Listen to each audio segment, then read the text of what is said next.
biscuit. Taste the honey sauce. Taste the goodness of the biscuit with the honey sauce. Don't get that honey sauce on me. I don't like the way it tastes with my chicken wings. Taste the biscuit. Taste the goodness of the biscuit. Taste the butter spread. Taste the goodness of the biscuit with the butter spread. To get your butter spread all on me. I don't like the way it mixes with my mac and cheese. Cause when you're at KFC, you got that special sauce to stir my curiosity. Just give me a 5-piece meal, oh what a deal. A big old box, it's all for me. You know I'll take coleslaw on the side. I can tell you wanted to try the potato wedges. Right.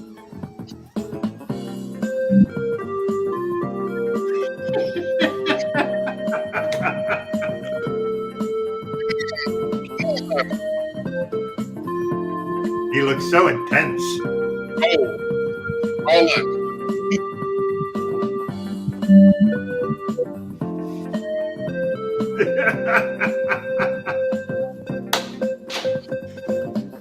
Taste the biscuit. Taste the goodness of the biscuit. Taste the honey sauce. Taste the goodness of the biscuit with the honey sauce. Get your honey sauce on me. I don't like the way it mixes with my chicken wings. Get none of that honey sauce on me. I don't like the way it tastes on my chicken wings. Take us out, Moose. All right, Moose, let's go. Taste the biscuit. Right. Coming from a galaxy near you, this is Brothers in Booze. And here are your hosts, Greg Washington and Doug Ziegler. Does that replace the corn? Does that replace the corn song? Do you know that one? No. You know, it's just this little kid gets asked. This guy asks him what's his favorite thing, and it's corn. He just goes off with this whole rant about how great corn is. It's awesome.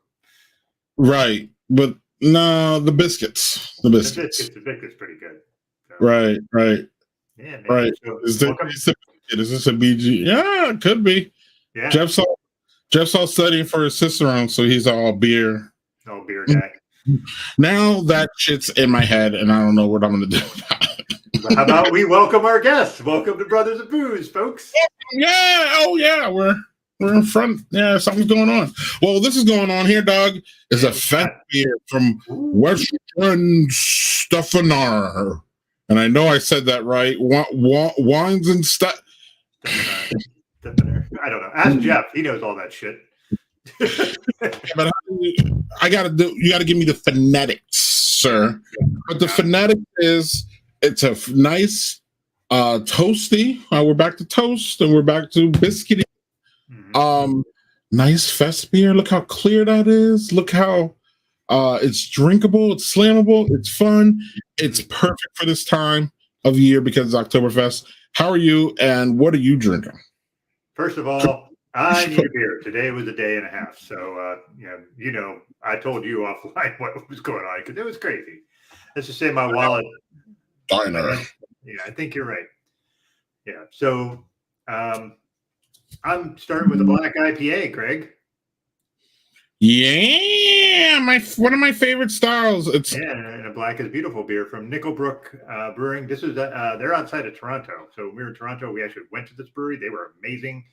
I have not had this one. They didn't have it on tap. They had it in their cooler, so I picked it up because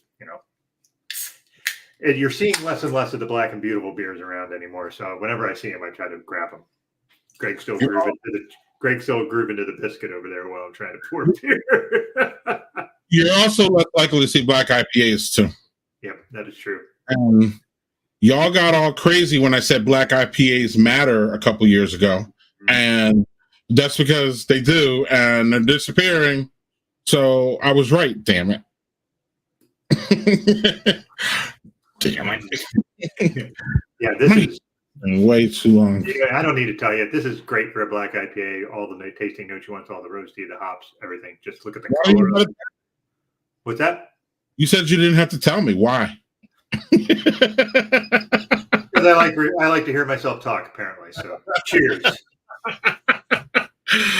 Man, look at the head on that. The sexy glass. Look how dark it is. That's beautiful. And it drinks as good cool.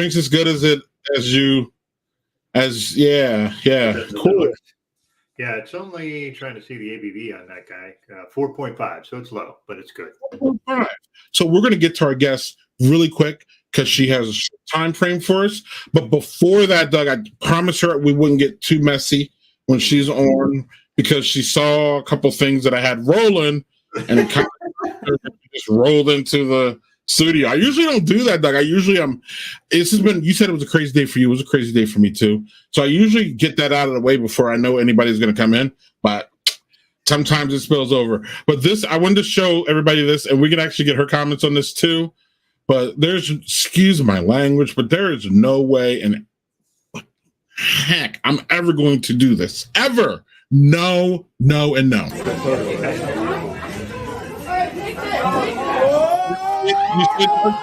I don't see it. No, what happened? It's a great video. All I have is a nice rainbow background. Right. Now we don't see it. No. Dang it.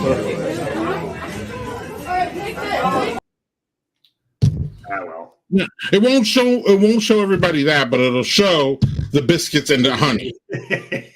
Yeah, that was good though. It was, but so was this.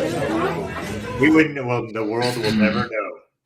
All right. Well, let's get on to our guest because apparently my attempt at being messy before she gets on. So hopefully I'll be able to contain myself and not get messy when she gets on. But Doug, who do we have tonight? So tonight we have Karen Walrond, also known as Chukalunks. I'm probably mispronouncing that. That's her online thing. That's her website. She's an author. She's an activist. She does leadership coaching, speaking, photography. She's does it all. She's she's done TEDx speeches. Like she's really, really, really amazing. And I wanted to have her on because one, she's a great Twitter follow, and she posts kind of interesting stuff. So I think I've seen a couple of her photos that she posted there. Posts funny stuff. So she's a really, really great personality on there. I did manage to get one of her books.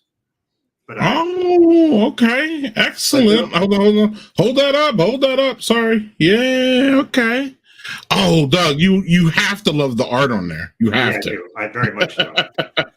So yeah, I got this. I just got this 2 days ago, so I didn't get a chance to read it yet. So I'm a little bummed that I didn't get to read it before she was on. But you're not supposed to read a whole damn book in a whole day, though, buddy. I have done that.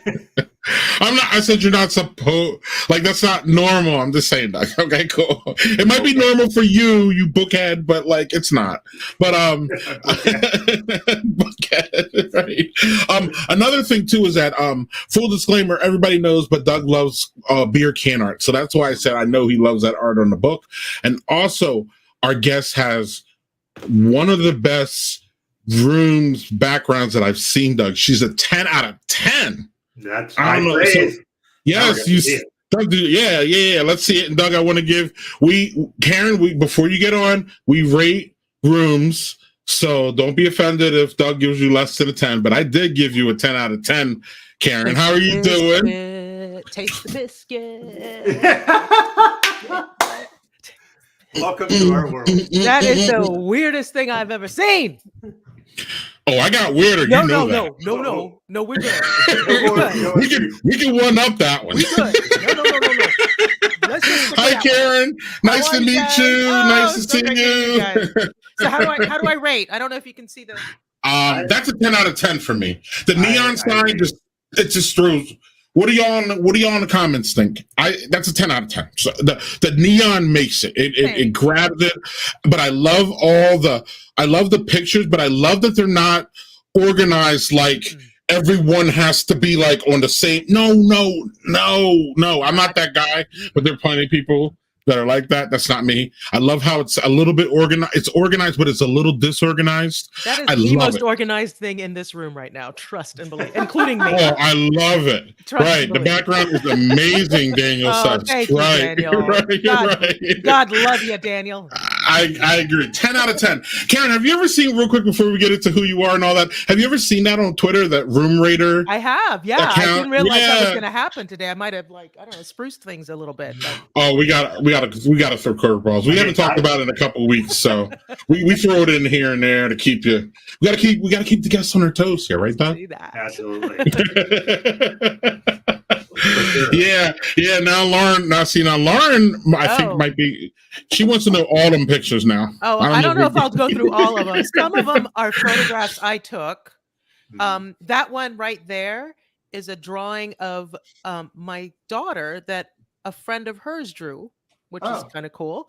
A few years ago. The light, keep making light, kind of a nod to the book that Doug just there. And then there's various gifts. Actually, a lot of them are gifts of various artists.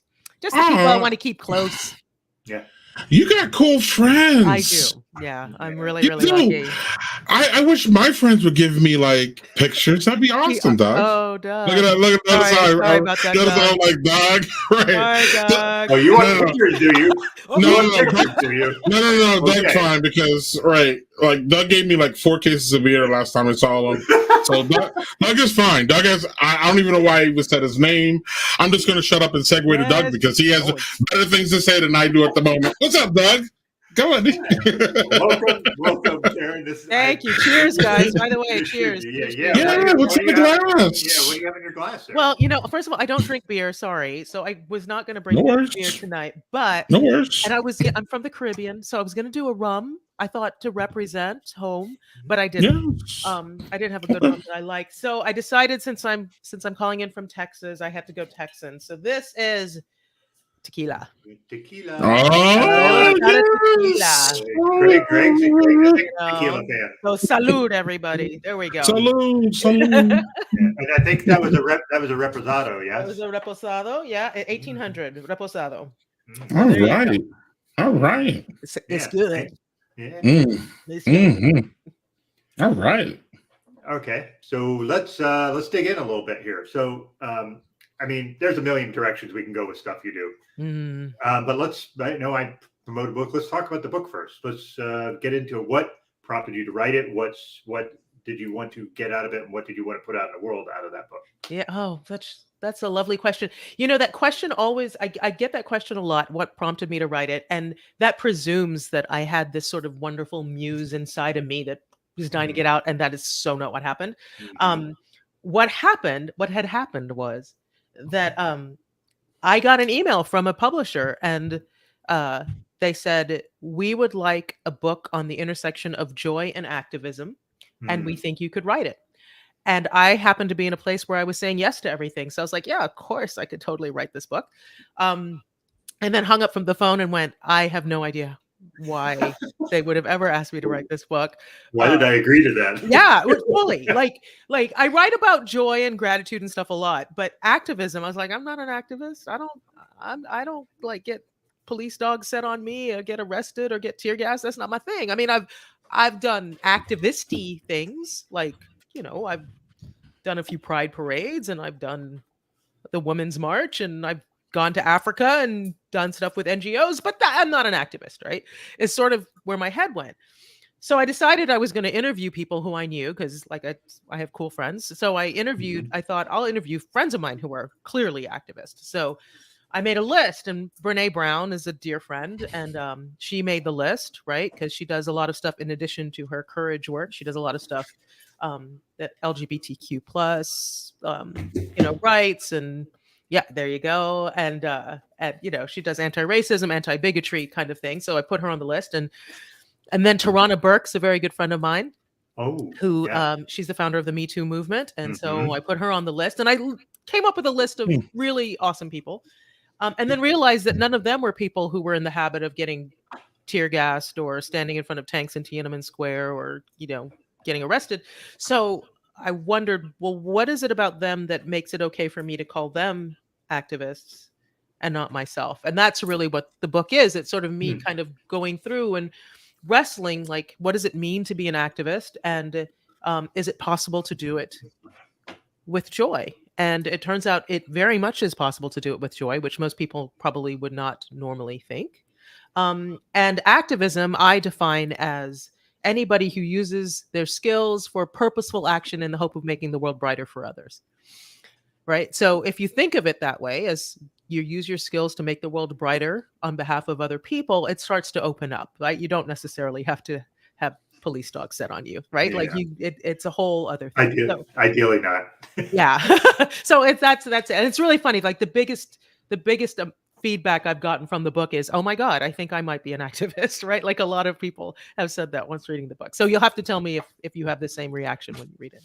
Yeah, I'm looking forward to it. I just haven't, like I said, life has been throwing me a lot of high heaters in the past few days. So I haven't had a chance to dig in it. Yeah. And it's something that joy is something that sometimes I don't think we figure out how to have in our lives, and having it in something where you can, influence stuff to make positive change for the world while also maintaining your joy. I think we always, like you said, we view activism as being like in the trenches and, pushing back against, authority and all that. You can do that. You don't have to be sitting there doing it.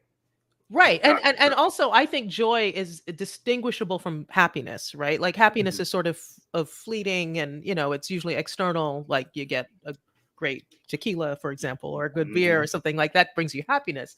But joy is usually tied to meaning and purpose. It's a lot deeper.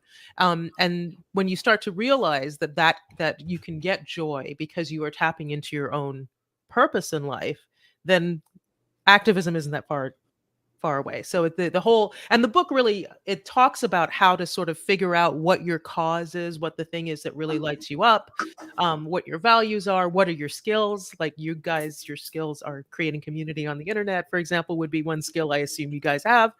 And how can you marry the two so that you're doing stuff that you love to do and doing it to help the world. Man, doing stuff, Greg, what are we doing to help the world here? Well, can I just say, first of all, that video is not helping the world. I'm just right. That's the problem. You might have to up the video. I think it does bring joy in some way, though. That's happiness. That's not joy. That's okay. That was weird. That was, anyway. I'm gonna have nightmares, I think. All right. I don't. What brings me joy, Doug, is fall. Actually, I really like fall. Yeah, fall messes with my favorite weather thing, though. Doug knows my favorite weather thing is rain. I love it. I can't get enough of rain. I know, look at Karen, she's horrified. I just can't get enough of it. Just send me to Seattle and I'll be cool. Well, you understand, I come from Houston, and we had a hurricane not too long ago where we lost everything.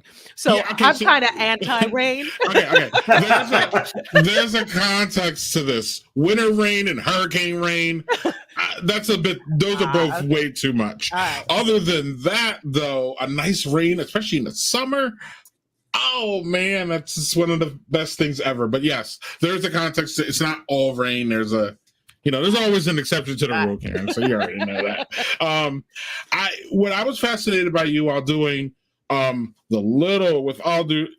it real, the little research that I did on you, I love that this is a book of yours, The Beauty of Different. Yeah. And I love that everybody talks about that. Like people talk about, or people strive to be different, or people, they do sometimes some really crazy things to be different. And everybody thinks that they're different on some level. We're not all different. There's a lot of, commonalities that we are, that we share. But can you speak to the people, the differences are used two ways. They're either used to separate us or to bring us together. Yeah. And I love using art. One of my things about different people is that, and seriously, with all due respect, this is why Doug and I are a thing, is because I didn't want someone, with all due respect, I didn't want another Black person who knows a lot about beer. I wanted a perspective. Sure. And I wanted to be able, so Doug didn't know anything about beer mostly. And as you can see, his tag is Scotchfully Yours. So I love Doug because, well, I love him because he loves beer now, and I love him for many reasons. But one of the main reasons why I thought it was cool that we would have good synergies, because he's so different than me. We come from different backgrounds, and we like really different things. But the more that Doug and I have done this, the more Doug and I have known that we have more things in common than we have less. Yeah. So I want you to kind of speak to that, and then just the origin of the book. What made you compelled to write a book about it? Because writing books is not easy. No, and I'm actually in the throes of doing another one right now. So you love pain. Clearly I do that. Clearly.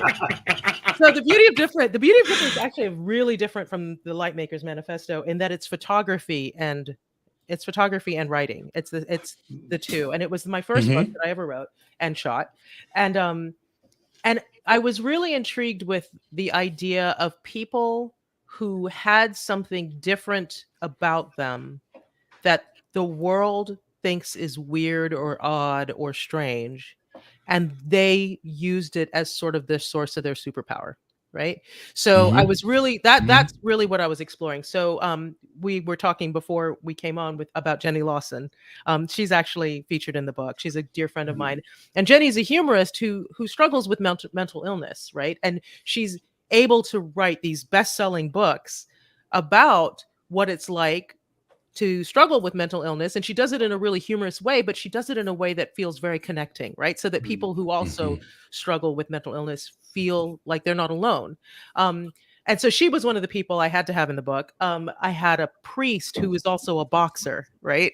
And how he would take the lessons he learned in the ring to the pulpit. And so it was all about these people who did or were something that the world might say that's messed up. You shouldn't be doing that. And they actually turned it into something that was really connecting and that was really, really helpful. And I think what you're saying about your relationship, that's exactly it, right? Is that we all have something that's very different. And I think a lot of times we try to hide that difference. Like we may have some shame around that difference. I know I did.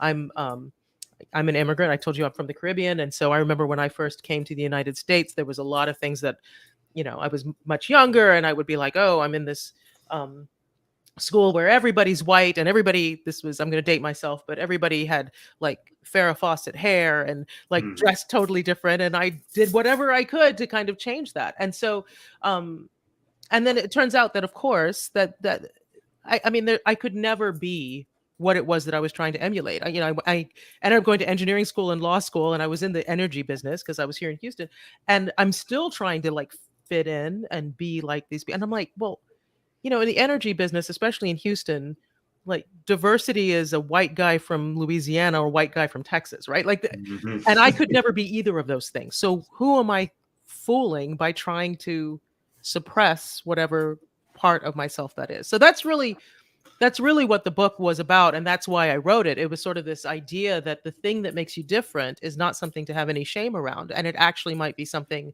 that is your gift, is what you can bring to the world to make it better. There's a theme. I don't know if you can tell, but there's a theme to what I write about. Doug loves themes.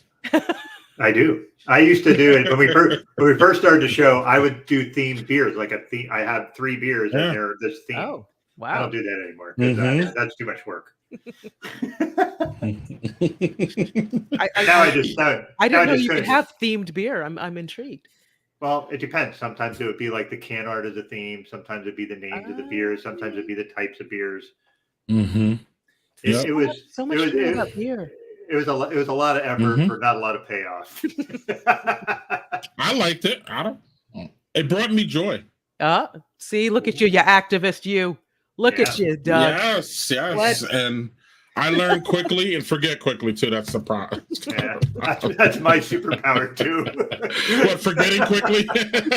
Why did I come in this room? What was I here for?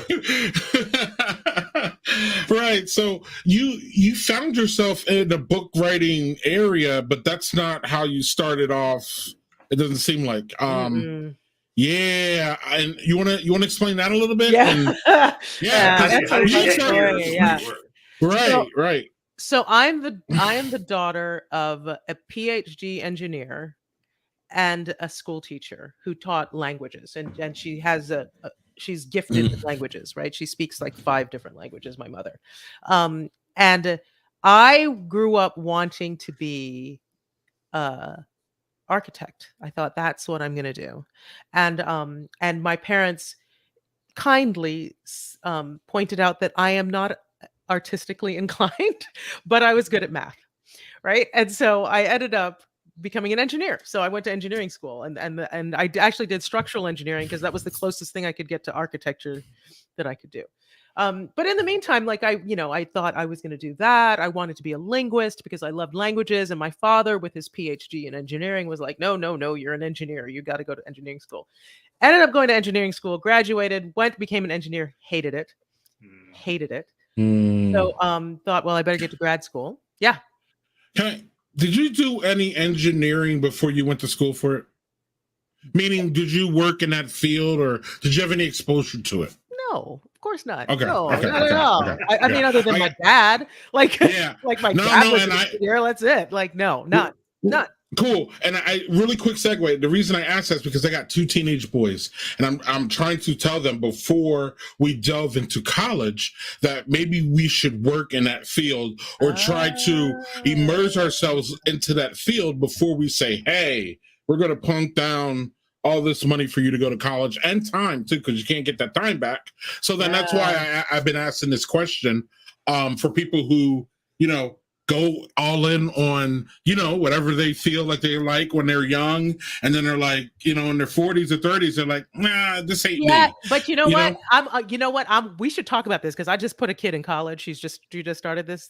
Yeah. You just started. So here's the thing though. I did go to engineering school. I practiced for a year, did not want to be an engineer anymore. Right. But ended up going to law school. So I went and became a lawyer. And I did intellectual property law, which generally you have to have an engineering or science background to get into. So you and I that. love Excellent. that, right? So I would offer, like, I think getting work experience in anything is always a great idea. If you can, of course, sometimes it's hard, right? But I would also offer that there hasn't been a thing that I've done and I'm a writer now, right? But there hasn't been a thing that I have done in my past that I have regretted doing and didn't provide a springboard for me to go into the next thing that I did. And also, like, I like the stuff that I like, the writing that I do now and the writing online and do, because really all the writing stuff came from having a blog. And I mean, that stuff didn't exist when I went to college. So who knows when kids go to college, what they're going to end up in, because the careers that they may end up loving may not exist today. Right. So, I mean, I'm speaking like the mother of an art student. Okay. Which I am. Right. So let's be real clear, but, it's complicated for sure. It's complicated, but my thing, and she's going to do graphic design. That's sort of visual communication design. Pardon me. That's what they call it. But I think following your curiosity is really something that we want to kind of push our kids into doing, right? Because I think finding things that light them up, I was really, really clear with Alex. I'm like, look, I don't care what you study in school. For me, I'm like, you're a Black girl. I want you to get a degree. Like, you need to get a degree. I don't care what it's in, but find something that you love. And also, 4 years from now, you're going to be on your own. So find something that you can support yourself with, but do, be curious, do that kind of thing. Luckily, graphic design is something that she's interested in. I'm hoping that she can certainly make her living. She might be designing beer can labels, for example. So who knows? That would be awesome. Which would be amazing. But yeah, I really feel like sort of following your curiosity. It's all about, it's that whole finding your difference and finding yourself and figuring out how you can use that difference and those skills that you have to be of service in the world, right? Like that's the biggest thing for me. And for some reason, engineering turns them on. It didn't for me. Law did. I actually was a lawyer for many years. I'm still a lawyer. I don't practice law anymore, but I keep my license active and everything because it was something that I really loved. And I never would have, if you had told me years ago, oh, you should go to law school, I would have laughed at you. I'm like, there's no way. It's only because I realized that engineering wasn't going to work. And I thought, well, if I want to fall forward, I need a graduate degree. I don't want to get a graduate degree in engineering, so I could get an MBA or law. All the engineers I know got MBAs, so I'll be different and get a law degree. And it worked. It turned out to be something that I was actually really good at and that I really, really loved doing. So there you go. and back to you being different again. Yeah. Well, I mean, I think look, being different, getting comfortable with my difference, which is an evolving thing. It keeps happening. I have never regretted it.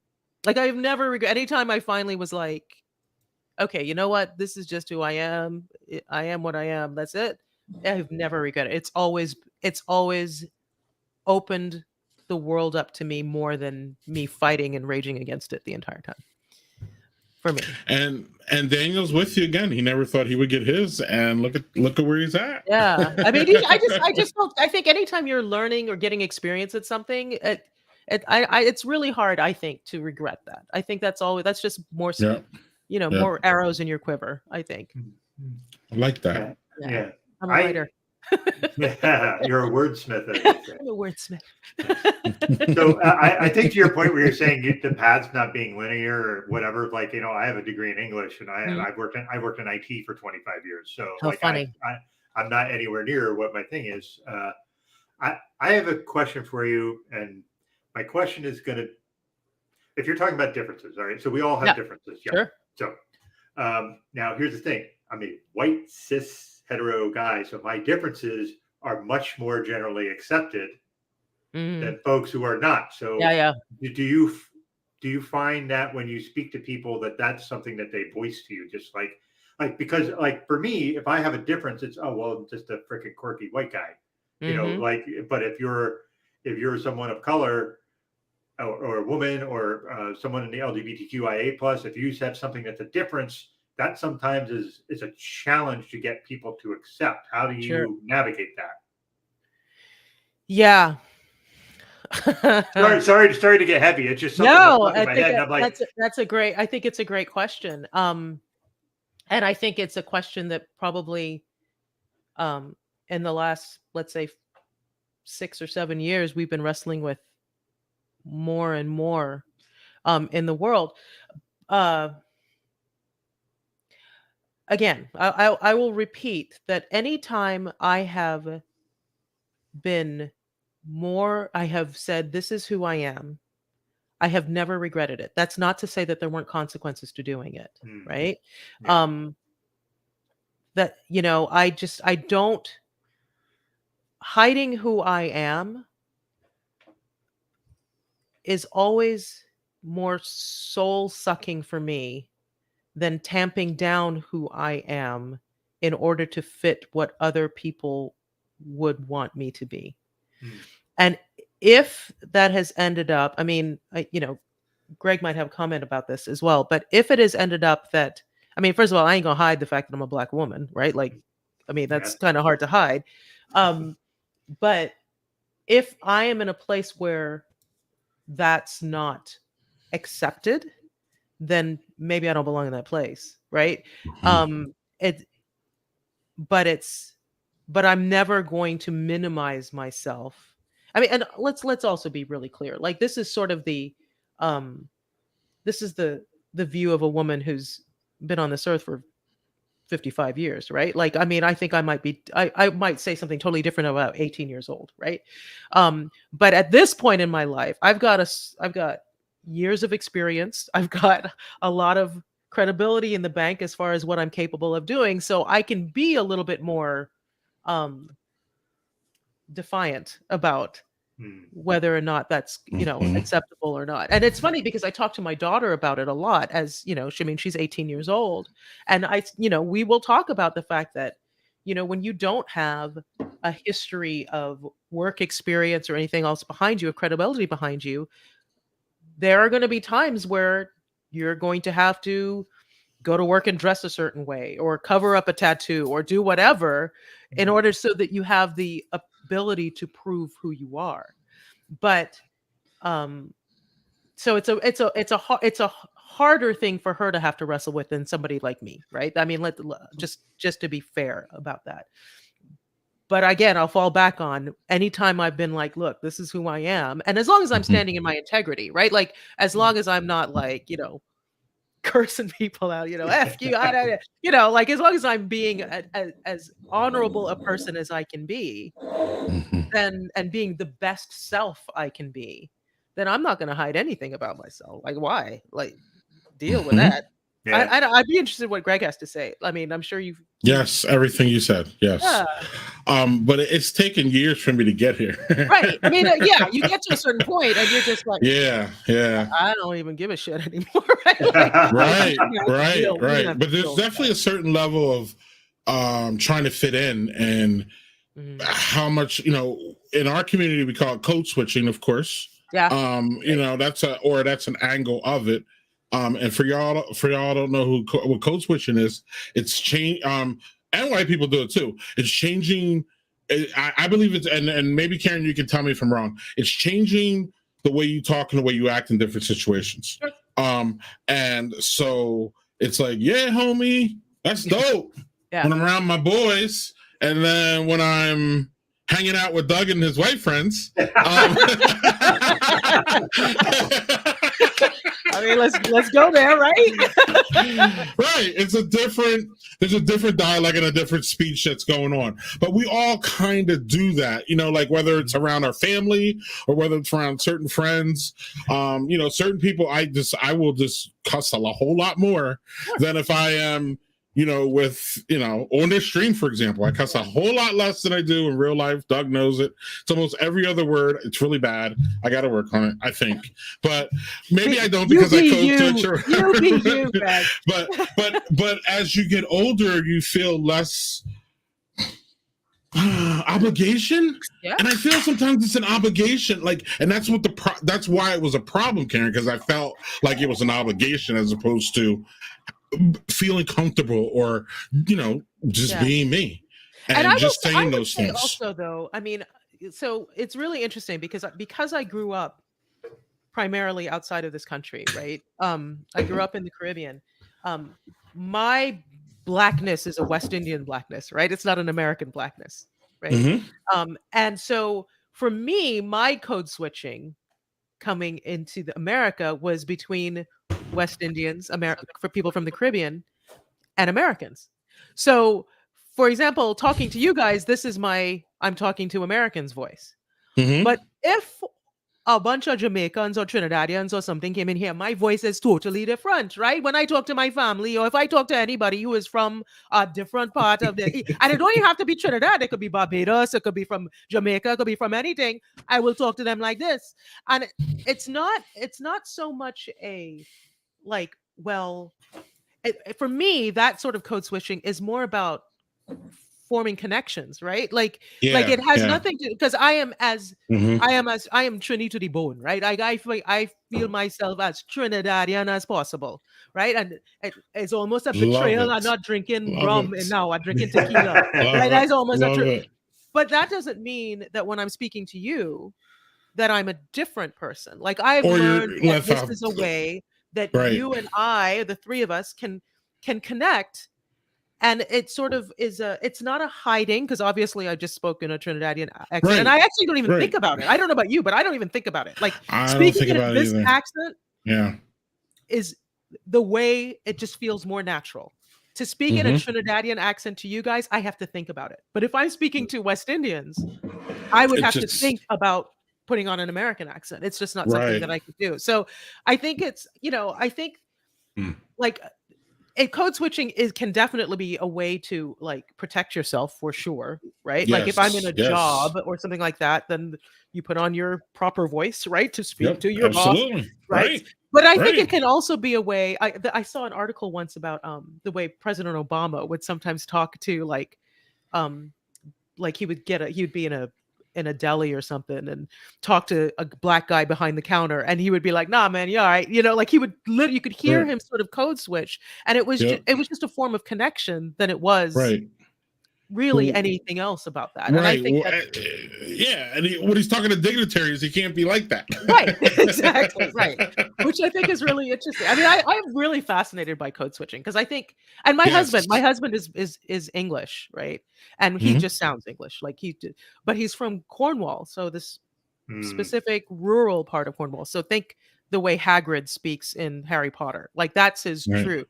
And so when he's speaking to anywhere else, he sounds very, very sort of Hugh Grant, right? But then he goes like, "All right, Harry," right? Like he gets very, very Hagrid when he's speaking to his family, and I don't think he even thinks about it, right? He's just average white guy, right? But he code switches as well. So I think there's something about code switching that can be quite beautiful as well. And yeah, I wouldn't say that necessarily it's always a bad thing to code switch. No, not at all. It's complicated. There's another one that's complicated. Yeah. But what's not complicated is a mighty fine white guy gave me this, Doug. Hey, that. Yeah, I have a little light box that I show off my beers, but this is a strawberry and cream ale. So I usually freak people out by this, but my hand's gonna go in that box there. So just it looks like Godzilla going in and grabbing a beer. I feel like I need to keep up. Should I? Are we doing a second drink already? Yeah, if you want to do a second drink, but if not, you don't have to. If not, no. Do what you want. Yeah, you do you. Dog, did you have this one? I did not yet. The strawberries pop, man. It's really nice. And I'm not a cream ale person, but this makes it really enjoyable, especially you get the strawberries and it's not really that strawberry creamy, but the strawberries in here are nice and refreshing, Doug. This is a really nice summer, spring kind of thing. It works in the fall because I like strawberries all year round. But this is a good one. Thanks, Doug. Do you have a second one real quick and then we can get a little messy, maybe? Yeah, so I pulled something from our friends at the North Brewery. The sexy kilt. I see sex. Oh, as opposed to a not sexy kilt. Yeah, when is a kilt not sexy? Like seriously. Okay, here we go. You said messy. We're about to get there. Okay, here we go. When it's just a kilt, it's sexy. Oh. Oh.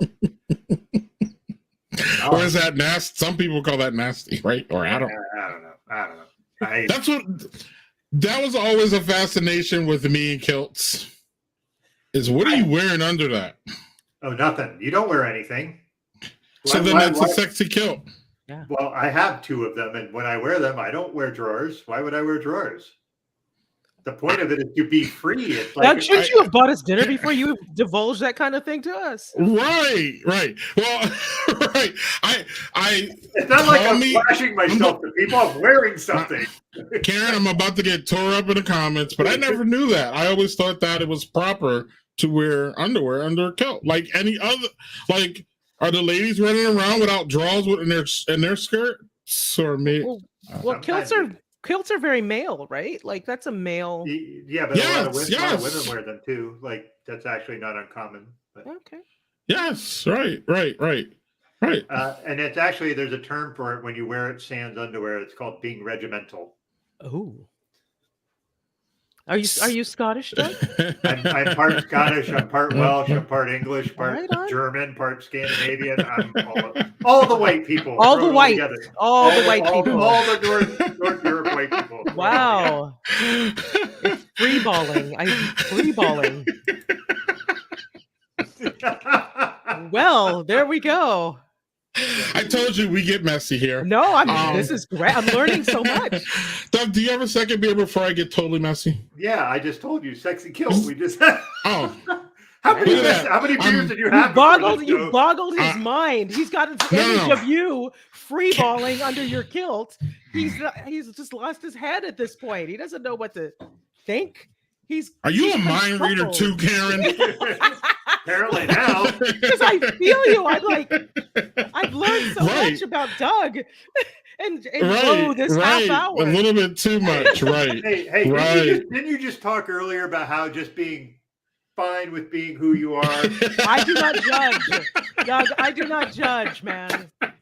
You look, you're free to All be, right. you're free to be, baby. I might judge you for this answer though. I seriously might, because this is a we talk about serious issues here, Okay. and this is one of the most serious. So when you're at home, what are you doing on this graphic here? Do you wear socks? Are you barefoot? Do you wear slippers? And do you wear sneakers? And yes, there's a wrong answer. I mean, I wear slippers. Is that bad? Okay. That's not the wrong answer. Doug? Before my heart attack, bare feet everywhere. After my heart attack, I'm cold all the time, so socks. What's the wrong answer? Sneakers, I assume. Sneakers is the wrong. Yeah. What are you doing? Why? Yeah, no. Yeah, that doesn't Why? make sense. Yeah. Why is it even on the graphic? No, that doesn't because make you any had to sense. fill it out. Yeah. What? No. What's up with the comments? What do y'all? Yeah, sorry, Lauren. I was getting. I got Greg over Clem. Lauren's right. Shoes off. Like, what are you walking So around? you're a barefoot person? Is that what we're understanding? It depends on. I live in. I'm in Wisconsin. Oh, that's cold. You gotta have socks on. Yeah. Well. Again, it's a seasonal thing. Wisconsin actually gets pretty hot in the summer. People don't understand that. It does get pretty hot and humid, actually. That's what I'm saying. I'm like, not Texas hot, but hot enough. Okay, though. it get hot. Was it like 80? Well, okay, we can switch it it's around about because when 100 you guys go, man, it's cold and it's like 50 degrees. And I'm like, I'm walking around in a t-shirt and shorts. Climate change, y'all. It gets to be like 90. Sometimes we had 100. 100. Did you? Once? We had 100. Once in the last century? In the last month, damn it. But it does get hot enough though that like wearing socks in the house, you know what I mean, in the summer is too much. So I'm a barefoot in the summer, and then socks and slippers. It could be a mix. Yeah. In the winter, but in the winter you got to do something up here because your feet will get. You got to do something. But I was a barefoot person, and then I stubbed my toe and broke it. And that was like, I was like, nah, so now I wear slippers in the house because I'm just like, I'm a toe stubber. I found out I'm a toe stubber. So that's the only reason. But that's a good reason. That's a good reason. Can somebody translate this for me, please? Because I don't know what the hell is going on. He's a boy, loves his mama, loves haggis and his tartan too. You don't know that's free ball. That's free balling. That's free balling.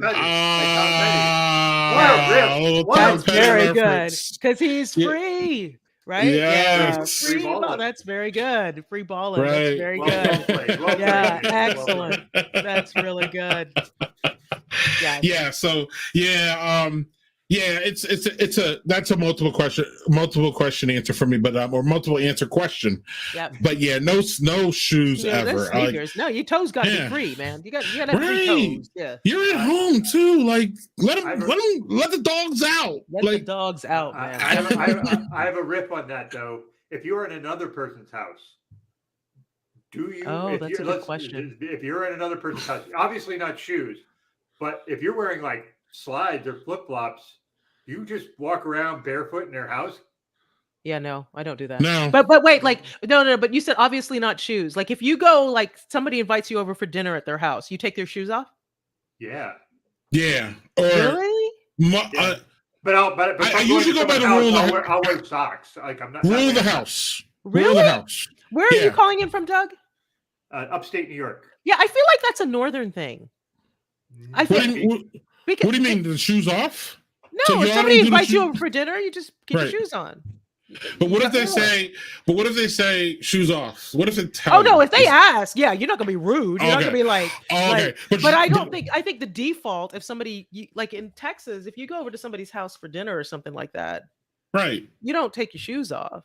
But I visited somebody in Canada, and it was sort of like you walk in, you immediately take, like there's a pile of shoes, you take your shoes off. But like I feel like in Texas, that's not a default thing. So is that default? Like somebody invites you over to dinner, you would automatically take your shoes off, or would you ask, or what happens then? No, and our friend Jeff Tepper is from Texas too, so he says it depends if it's a shoe. If a shoe's off. Right. And that's basically what you said, because you said if they say take your shoes off, you will. Oh, sure. But for me, no, the standard default is not to think about taking my shoes off when I go to somebody's house. Okay. But it depends. I guess it depends. Like, it depends a little bit, because again, I'm thinking like, so if I roll up to Doug's house, I'm probably going to stay there the night. So then that's that's different. Yeah, no, I'm just talking you just stopping by. You're like, hey, what's up? I'm coming over. We're just gonna hang out for a little bit. Like, do you like? Is your default like Doug opens the door and you like, hey, what's up? And you start taking your shoes off, or do you? No. Like, I feel like that's a little weird. It is a little weird. And Daniel says though he only has his shoes on because he was supposed to get a beer delivery. Well, Daniel, every time on the show, Daniel orders food or beer every single time. Every time. I'm not putting my shoes on for a delivery though. No, yeah, me either. But I was in Canada. Unless he has to go downstairs. Maybe he has to go downstairs to like a foyer. That's a different type of. Yeah, he lives in New York. You know what I mean? So but if I just have to open my door to get my pizza, no, I'm not putting my shoes on. You're both from the north, and I was at somebody's house in Canada, and they said because of the snow and the slush, it's rude to come into somebody's house. Yeah, that makes and sense. just walk in with your shoes on, the default is that you take your shoes off. And of course, we don't deal with that in Texas or in Houston anyway. Right. So I don't know if that, see, Lauren's asking, does seasons matter? Yeah, it does, I think. But like you said, if it's winter and you come in someone's house, everybody in the North or the Midwest are going to have a spot where you take your shoes off and you don't track stuff around. So all right. That's what you would do is you would take it off, because just you don't want to, and you're going to be wearing socks at least. So it's not like, unless you have a bag and you carry like slippers around to walk on somebody else's house with. Right. So in New York City, I go down to meet the delivery as a courtesy. I don't want them getting a ticket. So then that's something, because there's no parking. So they're double parking or like parking on the end by the like fire hydrant to run up to you. Daniel, you're such a gentleman. Oh my God. Can't we all just be Daniel? Let's take a moment to be Daniel. So Zach has chimed in. Do you not put shoes on to answer the door? No. Did you not put clothes on? Greg, that was shoes. We're back to the kill thing, Doug. I'm still I am wearing clothes. I'm wearing a kilt. That is okay. No, I understand, but under that kilt is another story. But anyway. So wait, Zach, do you put shoes on to answer the door? If somebody like rings your doorbell, you run and go put some shoes on? Answered, so we'll see. Right. If I got my slippers on and someone comes to the door, I take my slippers off. No, you don't, Zach. And he's in California. Zach, you do not. He's in California. Southern California too, right? Why Southern California. Yeah, it's southern too, right, Doug? Southern California, right? Like so that's the hot part of California. Not that the north isn't hot, but it's definitely hotter down there than it is up top. Well, it was hot in Northern California for a bit when Lauren was on. It was like 100 degrees in San Francisco. That wasn't pleasant for them, but yeah. Yeah, so but zero assumptions. She checks with the host and takes cues. So that's cues is good too, because sometimes if you see a whole bunch of shoes stacked up there and then you're looking and no one has, you're like, but Karen, I'm with you totally. Basically, I'm using shoes unless you say something to me, because sometimes I don't know, the dogs can be offensive, right? Okay, so that was my next question. So what happens if you go and the host is like, oh no, we are shoes off playing, and you happen to wear your nastiest socks, or your shoes tend to like trap odor that you don't want to release in the house? What do? What happens then? You let the dogs fly if that's what they want. So I guess you always have to make sure you have fresh socks and natural fibered shoes or something. Take your shoes off and be like, "C'est la vie," and walk. So Zach explains further here, y'all. Okay. I mean, I'm white. Our people have a complicated history. I think I love you. Give it a bit. You'll pull out a love real quick with Zach. Right. Yeah. Well, Aaron gave the warning. Be very careful what you ask, Zach, Karen. But Daniel wants to ask Doug. I think this. Doug, does this work with hot tub etiquette too? That sounds like. Are we allowed to put our dogs in your hot tub, or what's? Well, you don't wear shoes in the hot tub. What the hell? What kind of guy are you? Okay, but Doug, what if I come to your house and the dogs are just? It's just funky. Not. Yeah, they're funky. Nasty. Will you persuade me not to go into the hot tub, or how do we feel about that? I would think you would know that they're rough, and maybe you want to maybe wash your feet or something before you stick them in there. It's no different than jumping in a pool and not like being all stinky. Well, you have chlorine in the hot tub, right? You'll clean his feet. Yeah. Clean his feet. No, yeah. No kilts in the hot. It might. No kilts in the hot tub, Doug. You're not fun. Come on, man. It's not that kind of party. Not that kind of party. This went off in a strange direction. Right. Oh yeah. So then, yeah. Okay, Zach. Socks with sandals. No. Oh. I haven't worn socks and sandals since I was 13, and it was gangster. I might. That my daughter does that. Crocs and socks. What is that? No. Zach, don't be so complicated. I want to see Zach. I want to see Zach and slide Crocs with socks, because that's something I want to see. Oh no, we don't. No, we don't. I didn't know that it was so complicated, though. I didn't know this graphic would bring such complication to it, but I mean, really, it's a nuance, though, and it's something that we need to talk about and hash out, Karen. I'm so glad.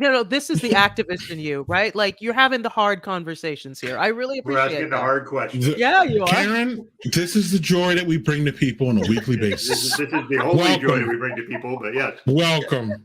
Right, I'm honored. welcome. I'm honored. I really am. It's been a lot worse. So you.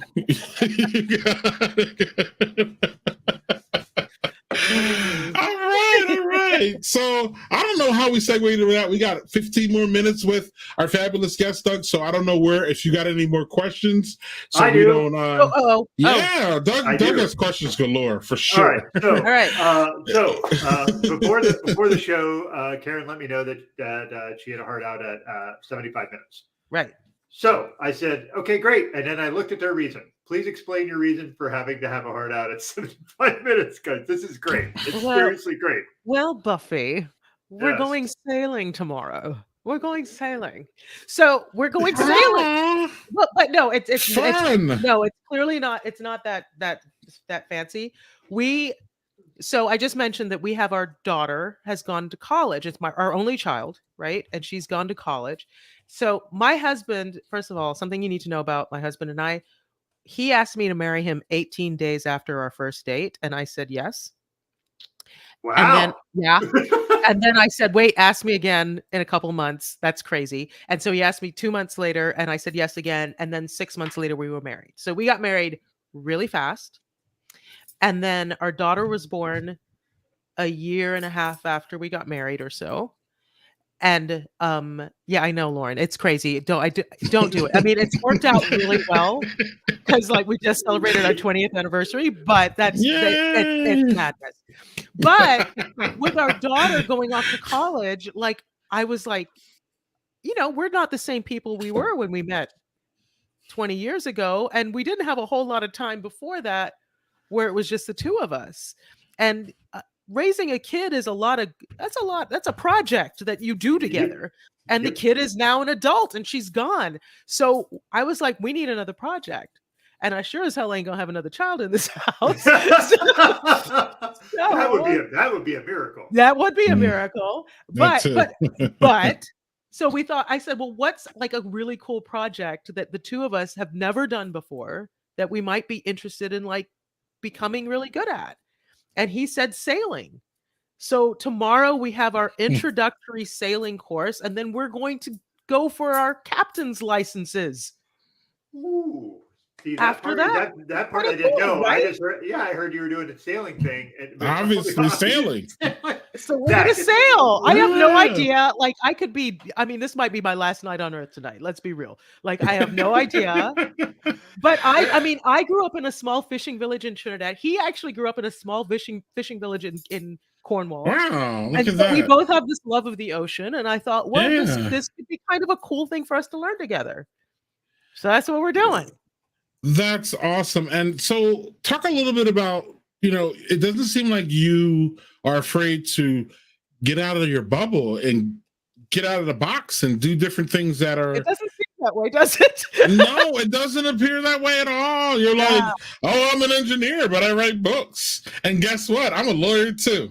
Yeah. Oh, and I just raised a daughter. We're an empty nester. Yeah, I got all kinds of craziness going on, y'all.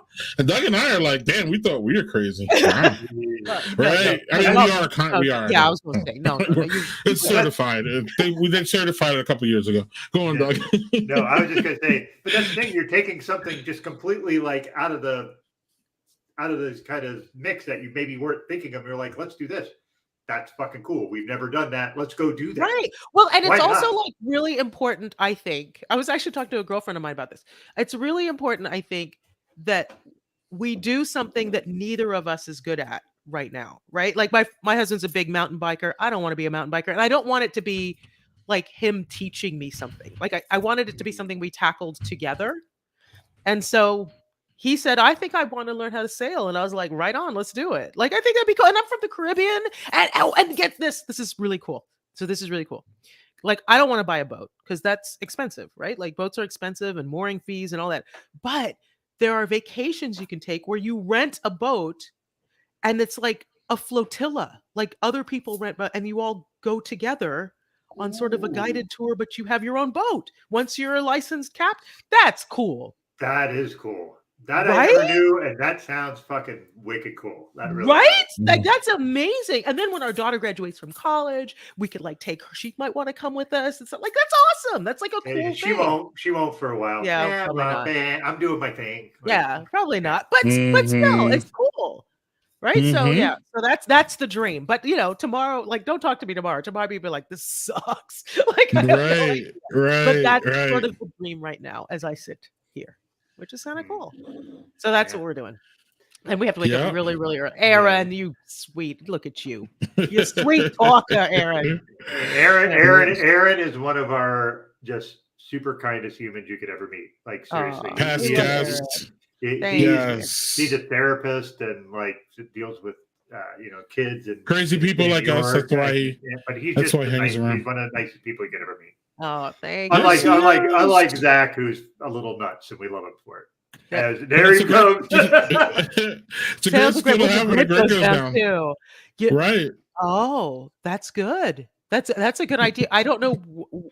I mean, if the grid goes down, am I sailing people somewhere? Like, I is that the you'll be the sea taxi. I'll be the sea. Okay, fair enough. In Galveston, I guess, here in Houston. So yes, why not? We don't recommend anybody taking Zach's advice though, like this. Oh no! Zach's the one that doesn't take his shoes off. Is that right? Yeah. Remember earlier? You said you put sandals on. The sandals on. Zach, you're kind of freaky, huh, Zach? All right. Right. Okay. So yeah, I saw it. I saw Lauren ask, is sailing a sailboat the same as sailing a catamaran? I think so. I had my dad's.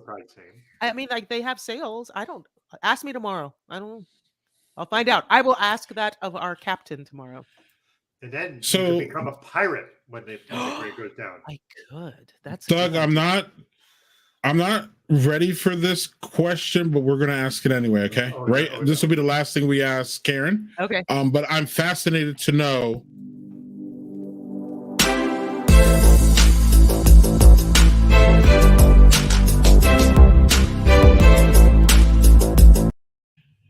Lauren, are you watching anything that is compelling that you would like to share with us? And the reason I say I'm not ready, because normally what happens is you say a TV show or something or a movie that you want to share, and I usually been able to pull it up. Well, I'm not prepared for that, but we can go on the fly. Is there anything that you watched that compelled you recently, or anything you want to share with anybody? You know what I watched the other day, and I was actually skeptical of it, but it's actually really funny, is Reboot. Have you seen that? It's on Netflix. I know nobody's talking about it, and it's really, really funny. It has a Keegan Michael. You know who I'm talking about? Yeah, from Keegan Key and Michael. Peele. Yes, Keegan Michael Key. That's it. So Keegan and Michael Key, and it's the story. It's a show about an 80s sitcom, but they're rebooting it with the same cast 30 years later. And hijinks ensue. And I thought, because it sounded kind of lame, but I was bored. And then it's really funny. It's actually really smart and really clever. And Paul Reiser's in it. And there's a bunch of really great people. Paul Reiser. Wow. I know, who I love. And like all these, it's really, really good. It's like very smart, weirdly smart. So yes, there you go. So Reboot it's an animation? No. No. It's It's got Paul live. Reiser and Keegan. The Guardian Code? And who's the guy that was in Jackass? That guy. Johnny Knoxville. Johnny Knoxville's in it as well. Yes. Oh, So, I'm not seeing this yeah, here. it was it's on Netflix. No, Hulu. Sorry, I lied. Hulu. It's on Hulu. Yeah. Hulu. I lied. It's on Hulu. Sorry.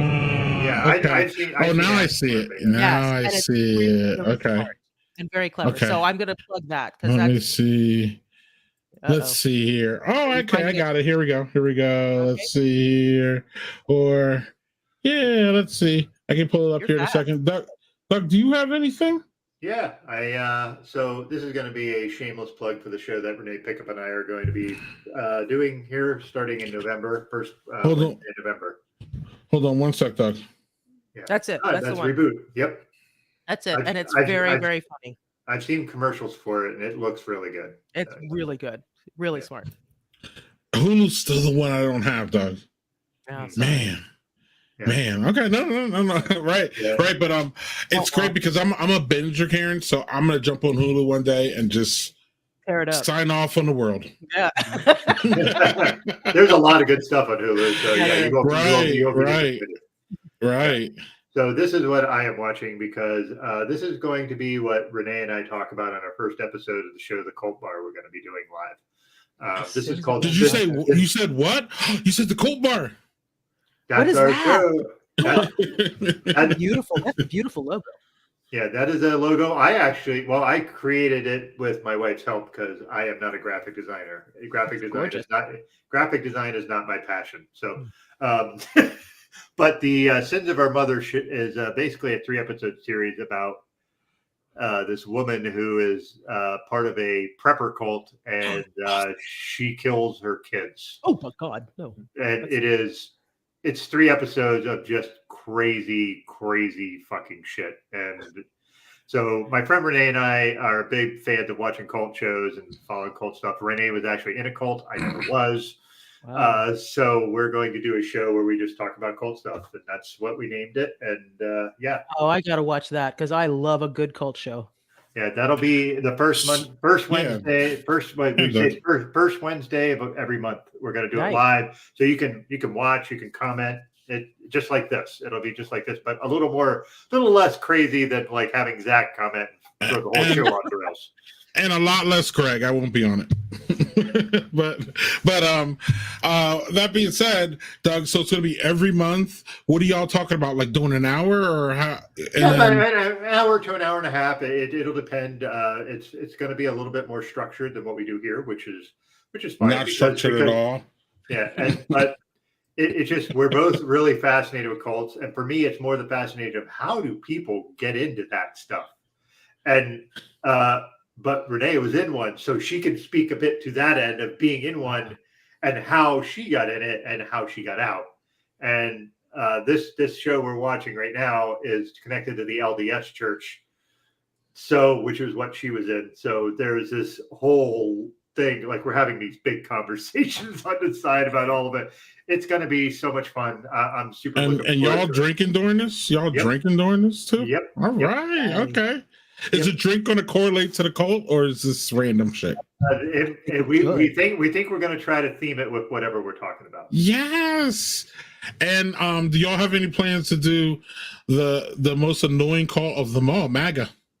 Oh, Yeah, I said it. Oh. Yeah, I said it. Oh. And I'll say it Oh. again, too, Oh. if people want clarity. Oh. Go on, Doug. I personally would love to do that. Absolutely love to do that. I told you, Karen, we get messy. Yeah, you damn it. I love it. I like that about you. I think that might be like our final episode, because at that point we're gonna have to go into hiding. right, because you're gonna get all the oof. But yes, so here we go again, real quick, Doug, because I know you wanted to talk about it, and it's great that Karen's here to it's a beautiful logo. Beautiful. It's two really fun people.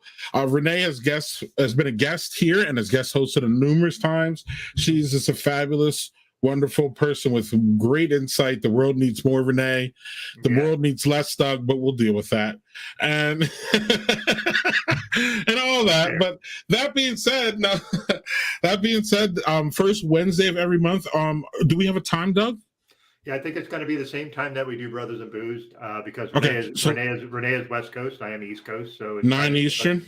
9 Eastern, 8 Cool. Central, and 6 Pacific. Cool. Screw the mountain. Nobody lives in the mountain time zone, so screw those people. But so it's going to be a mix too, and it's going to be a mix too, because you're going to be talking about, like, TV shows and different cults, and then people can check out a TV show that corresponds to the cult that you're talking about, which is cool, because it seems like these cult shows are just an uptick, Doug. It seems like they're making them like a lot. It seems like, especially these streaming outlets, Karen, it seems like there's this big there's this big content crush where you know what I mean, where everybody has to have new content, and given that there's 7,000 streaming options, they got to make stuff. So it seems like they've really delved in on this cult thing, Doug. Yeah, and it's going to be interesting, because we're not just going to do like this. This is tangentially tied to a religious kind of prepper cult, which is not generally super religious, but it is. But there's going to be other ones where, like, there's one I want to talk about, the Teal Swan doc, which is about the wellness community and like the crazy cult aspect of that, and it's not just the religious bit. That seems to be, a lot of people follow that, and that seems to be kind of like a connecting thread through a lot of, but not all of them. You look at the Lululemon stuff. I don't know if you saw the Lululemon documentary.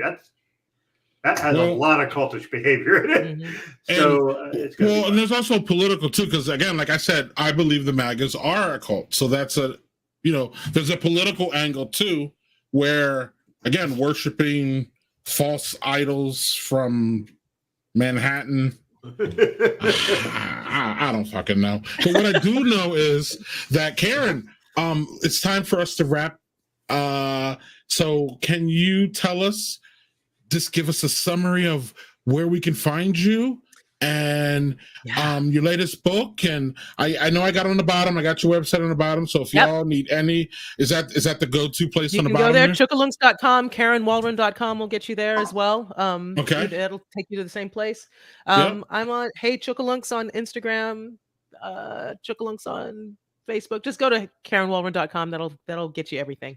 I have a question before you go, though. How do you arrive at Chookalunks? So I'm from Trinidad, and we speak English in Trinidad, but that's a word we use to mean sweetheart or cutie pie, especially for children. So you're such a little Chookalunks. And I started blogging. I was one of the OG mommy bloggers back when my daughter was a baby. So that's why she's a Chookalunks. And it just stuck. So you kind of always was a writer. It turns out, who knew? Yeah. It turns out. Excellent. Well, I'm going to speak for myself, and then Doug can say some things. But you were a fantastic, fun, great guest. We hope to have you back. An hour and 15 minutes is way too short to show all of your creativity and ability, and you're just a fascinating person to have. And I thank Doug for booking you and introducing you to all of us. Wonderful. Thanks, Doug. Another good one, buddy. Yay. Thank you, Doug. It's been an honor to be here. And your people are awesome. I love these comments. They're fantastic. Daniel, you're wonderful. Zach, you scare me, but I love you too. Lauren's awesome. He scares us. Right. So yeah, no, so much fun. So much fun. Thank you guys so much for having me. Yeah, thank you, Yep, Karen. Doug. Last word, Doug. No, Before she thank goes. you so much. And yeah, we definitely would love to have you back, maybe when you're not sailing, or maybe from your boat. Maybe whichever from the is fine. boat. Who knows? Yeah. Look at that. Yeah. Thank you, Thanks, Karen. guys. Take care. Thanks, Karen. Bye. Take care. Bye. Awesome, Doug. Yeah, look, yeah, you scare me, but I love you. It's pretty standard for that's pretty apropos every week. What? I think he's offended that it's not going 8 hours.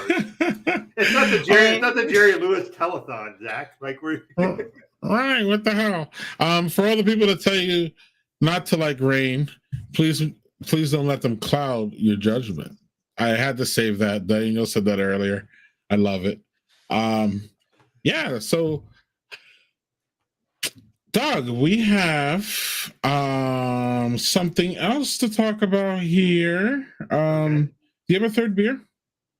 The problem is I'm still working on my second because it was a fucking crowler. So yeah, but I do have a third. But I do have a third, and I do have a third when I'm finished with this bit, which is not going to be long. So what were you and I gonna got say? this one's pretty good. We're gonna do this.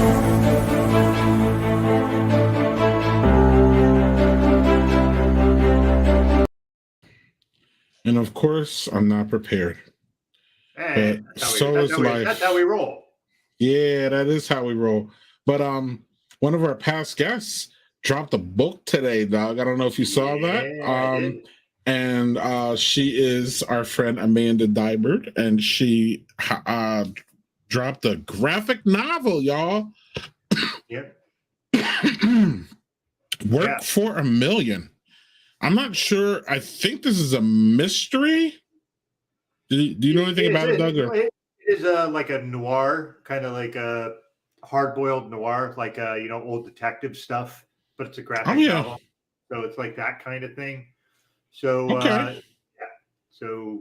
that's what it'll be. And she wrote it, and she had somebody do the actual artistry. But she's done that before. She's done that with her wife, where they've done things together, where they made things in her art. Her wife's an artist, so Amanda does the writing, and her wife does the artistry. But this time she picked someone different to do the art because it's not really her wife's bag. Her wife's more like superhero stuff. But great, because Amanda's good fucking people, and if you're on Twitter, please follow her, because she does some super inspirational, really great stuff. She'll ask questions on there, and people will respond by the thousands of like, what's a moment in your life where the odds were against you and you managed to overcome it? Like, she'll do things like that, and you hear all these amazing stories of people talking about shit they overcome, and then you're like looking at shit like, one time my toast got burnt, and I didn't really like that for breakfast. You feel like you just are like not measuring up, but it's great to see all the stuff that she posts. So she's just a beautiful, warm person, and she brings that out on her Twitter page, and she tries to bring that out of humanity. I think is her kind of thing. Like, you know what I mean? She really tries to show that, people are, in this crazy time where, a lot of nasty, heinous shit gets highlighted. She tries to highlight the good in people and the things that can bring us together. So she's just a gem. I love her. And I love following her. Zach wants to know, he turned his back for work for 1 minute, and y'all just insult the man, Doug. Right. Listen, Doug, Zach has past guest news. He's getting his flooring installed next week. Okay, Doug, okay, Zach. So you opened up a can of worms, bruh. So when you say flooring, is it hardwood flooring or is it carpets? And how do we deal with all that? Doug, I know y'all don't do the carpet. No, we have hardwood, and then when we redid our kitchen, we did the vinyl planking, which is really nice because it's waterproof. So, right, but I'm pretty sure the wife really hates carpeting, right? Or is it you? One of you don't like it. No, neither of us are big fans of it. However, it was in our bedroom when we moved in, and we've never taken it out. But the problem is, because if we put hardwood upstairs, we have hardwood. Yes, thanks, Daniel. But the problem is our Not really. I'm getting old, but I'm not trying to talk about that. Go on. One of our kids' bedroom is literally right next to us, and if we had hardwood, that would be good for the fun times that we might have. So the carpet actually helps quiet that a little bit. So. Okay, so carpet in the bedroom, nothing, nowhere else. Nowhere else. Because I remember your stairs being hardwood. Yep. Okay. Yep. Yeah. And downstairs, and even in that bedroom, right? The bedroom right off the kitchen, that's hardwood, isn't it? Everything's hardwood except our bedroom upstairs. Gotcha. Flooring had better not be. Maybe it is. Maybe it isn't. Yeah, I mean, I don't know. So the thing about wood flooring is that you can't go gassy your. You know, a comment is fucked up when I stop saying it in the middle of it. I'm just like, I'm not going to say those words. I'm just Tremblay's comment is might be better than that. Is this Tremblay's comment? Yeah. Well, wife hates carpet. And thought, hey, shave where. Only the soft stuff in the. What about you heathens that have carpet in the bathroom? What? That is a fucking atrocity against mankind. Right. Any of y'all do this, and if you do, explain yourself. But you're probably going to get shamed out of this whole stream. So I don't know if you want to do it. Well, let's clarify. If you bought a house that had it in it and it was all right, well, that's different. That's what I could afford. That's different. Right. But eventually, you got to get rid of that shit. And if you could put some cheap fucking linoleum tile in there, I don't care. That's better than the fucking shitty carpet in the bathroom. That's like that's very 70s. What's great is when you see like the Whirlpool hot tub bath in a bathroom and there's carpet all over the floor. That feels like that was a swinger house. Holy shit, what were they doing there? Right. So I don't know if y'all have noticed, but we've ebb and flowed here, and we've evolved, and we've done different things. We started with no guests, now we got guests. There was a time where we did a lot of videos. Now we don't do that many videos. It depends on the guests and all that. But the videos have kind of gotten dry a little bit. It's like mostly people fighting, and that only gets so far.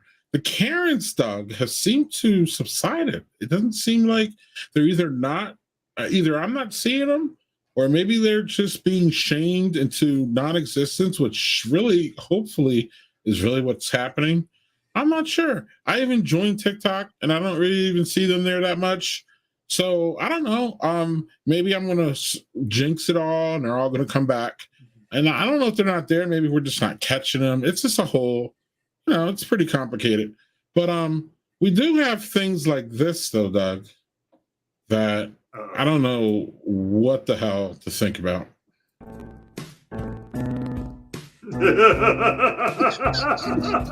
It's starting off great. Well, listen up right here. There's a new name on the ballot for the Senate this year.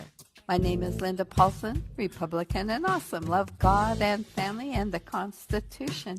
I tried to get another conservative to run. Nobody could do it, so I'm getting it done. I'm pro-religious freedom, pro-life, pro-police, the right to bear arms and the right to free speech. I want less government control and regulation, want to stop and expose all political corruption with integrity, morality, accountability. Government programs should lead to self-sufficiency and support traditional family as the fundamental unit of society.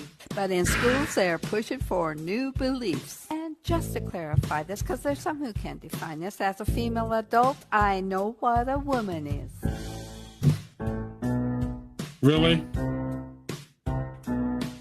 I love this country. It's a blessing to be free, but freedom comes with responsibility. The Constitution needs to be protected, not disregarded, but You're exactly right, If you Jack. share my values, if you like what I stand for, then give me your vote on the 8th of November. District 12 needs a choice. Let me be your voice, Linda Paulson.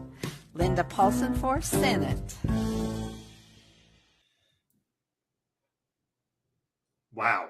Just fucking wow. Fuck you. Oh, that's great. Yes, it does. Yes, it does. Hey, listen. And wait. It's a bunch of middle school white kids rap project.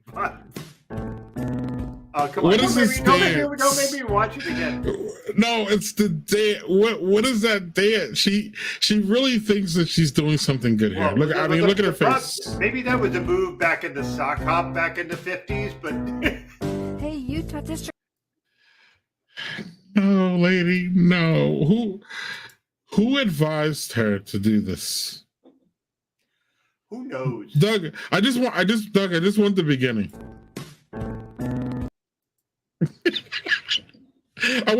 That should be our lead in, Doug. Do we have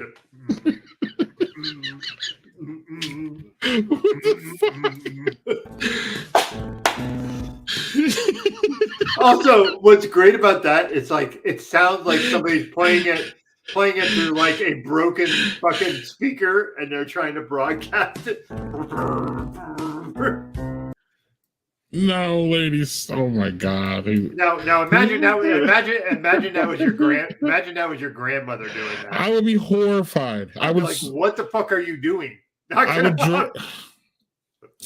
When my grandmother was living, she was 15 hours away. I would have literally gotten a car that second, Doug. Oh my God. Also, hey, Lauren, I am down to do that as the entrance of the show every week.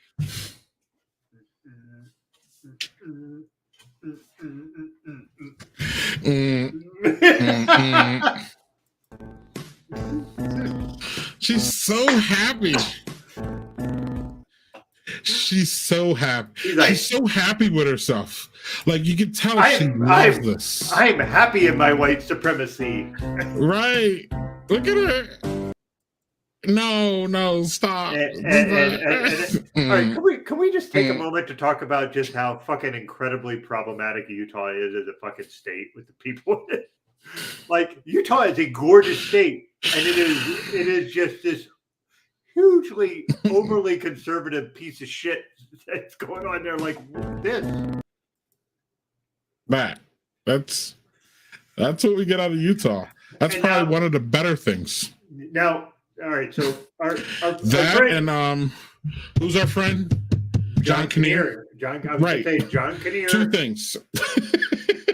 we need to ask John about that, because John's gonna just be like fucking and polygamy. I'm not against polygamy. I don't think if we're talking about the worst things that come out of Utah, it's not polygamy in my personal opinion. No, polygamy is bad. Polyamory is not. Big difference. Polygamy is polygamy is religiously compelled marriages, and it's always multiple women to one guy. Polyamory is not like that. Okay, cool. Okay, cool. Well, I was just thinking about it as an alternative to monogamy or heterosexuality. So I just want there to be I'm not you're right. The religious angle is the problematic part. But I don't know. Speaking of shows that we watch, for some reason, don't kill me in the comments, but I know you are probably going to. For some reason, Doug, I wouldn't say I'm hooked in, but I do chime in on this Sister Wives show now. And I don't know if you've ever seen this craziness, but I've learned through that polygamy isn't like, I understand it a lot more than I've seen it, if that makes sense, than what I used to think of it, which was I just thought y'all batshit crazy. And it's basically a man dominating these women and all that. But I don't know. That show shows a little bit of a different thing. The man is a fucking idiot. He's a horrifyingly bad person, in my personal opinion. Like, he pretty much, I don't know if you know, he pretty much compromised his whole family for COVID and being safe, and he split them all up after they were all together. The problem, Doug, just so that everybody would be safe, the problem is the dude didn't even get vaccinated.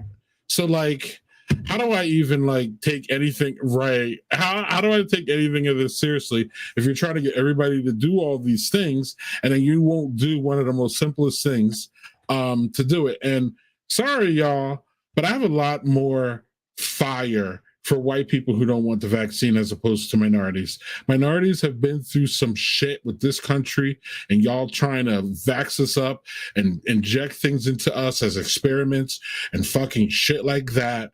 That if black people are skeptical, I'm sorry, we just have to fucking deal with that, because the history of this in this country is fucking heinous. And if you don't understand that, then you need to look at a book or 5. Do some fucking research, and you can see why black people should be skeptical. I'm not saying it's right. I'm saying I understand. I am one black person who got all my booster, and I'll be going on Monday for my other booster. So I am for science, and I am for fucking vax. But at the same time, I'm not going to hold black people to the same standard as white people. No, because white people have done fucked up shit to black people to the extent of we don't trust y'all, and we don't trust the system because y'all fucked us over how many times with vaccinations. Yep. I happen to have more trust in the system than a lot of black people. So then that's why, again, I don't have as much fire for black people who don't like the vaccine. You can say I'm wrong, and that's fine. Yeah. White people, y'all really don't have an excuse besides idiotic nonsense. And this country does not have a history of fucking with y'all like y'all fuck with us.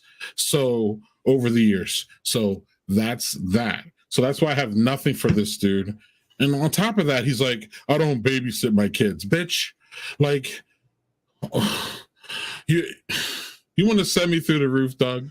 Like, you're a fucking father. First of all, the word babysit don't apply to you. Second of all, if that's your way of saying that the women should fucking deal with the kids and I don't, well, you're a fucking bad parent and you're a fucking asshole. And I don't really, like, that show makes me dirty. But the only reason I watch it is because, like Karen said, it's different and it puts me in a different place and it gives me a perspective of a lifestyle that I would never have if I didn't watch it. So that's why I watched the dumb show, just as a perspective, not as something that I'm trying to pump up or even, acknowledge or not acknowledge, like give credence to. I'm not trying to do that, and I'm not going to do that. I'm just saying it offers open a different view to me that I never saw before. And some of the ladies actually like plural marriage, is what they call it, because then, it's like a group setting where they raise their kids with other people. And there's a whole lot of sharing and, people dropping off other kids, and there's a community. And, ideally, it's not really that bad of a situation, especially if you take the religion out. But this guy fucks it up so bad. And he's just a bad human being that this really makes me annoying. And it just annoys me that TLC, again, is this propping up. Of course, I'm watching it, so I know I'm playing into it, but TLC's is propping up more bad people for ratings and shit like that. So that's kind of where I'm at. I don't know if you have a comment on any of that shit. Yeah, I agree with you. I think there's a lot of the communal aspect where the wives can be able to kind of pool resources, so they're not just being like completely overrun, and they have, each of them have like fucking 4 fucking kids. So it's like crazy the amount of kids they have, but if they can pool resources, it makes it a little easier to parent, which is not a bad idea. I think that's the idea of like doing something like a commune where you have people and everybody's kind of together and we all pool our resources and we work together. And now listen, that's not for everybody. The thing is like, if you're a very monogamous person, you are not going to be a person that's going to be cool with doing commune life or sharing your partner. That's okay. You don't have to be someone who likes that. You don't need to be part of that. That's okay. But there are people that works for them. And I think as we get a little farther along, as things are going, where the younger generation's kind of like, oh, fuck it. Like, why are we sticking to all these goddamn norms that didn't work? And now the shit's falling apart. Like, who gives a shit? Like, if I'm going to be partnered with 3 people and they're going to be partnered with other people, and as long as you're communicating, who gives a shit? Whatever works for you. That's the part of that. And Zach is exactly right there. That's everybody who's not white has every reason to distrust vaccines and things like that. Us, we don't have any excuse. None. You're a dumbass. That's what the excuse is. I I don't feel I'm that sour, but maybe if you came in at the wrong time, sure. I don't have a sour, but I have a third beer. You do, but do you have a dance like this?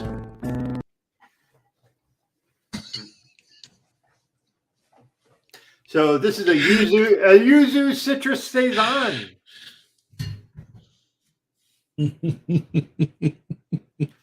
Little 4.1% action. Another Canadian beer from our trip in Toronto. But I don't know if you've ever had yuzu in anything that you had to eat. It's fucking delicious. It's like a very lime forward, not marinade, but like a sauce. So yuzu is really delicious. So I wanted to see how it was in a saison. So we're going to open this. It's only 4.1%. So that's a pretty low for a saison, but still. Grabbing my barrel and flow glass.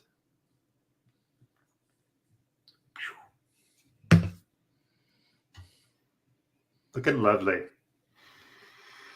Oh my God, the citrus on that is like, I'm going to punch you in the face with all the citrus. Oh my God.